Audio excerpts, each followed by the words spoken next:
I'll tell you. So Cinderella came in, and she dropped off her shoes.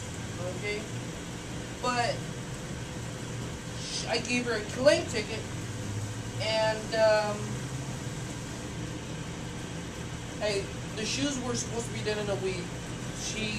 And all of a sudden somebody called, and she said they gave me the ticket number. They told me, oh, I forgot.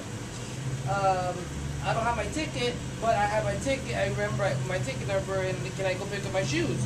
And I was like, fine, sure. I mean, as long as you know the ticket. And so they came in. She sees this lady crying, which is Cinderella, and he kneels down and puts the shoe in and fits it perfect. Happy ending.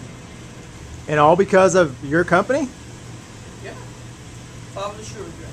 Pablo's Shoe Repair saved Cinderella, and then they helped out. They had like 10 kids. So how'd you save the day?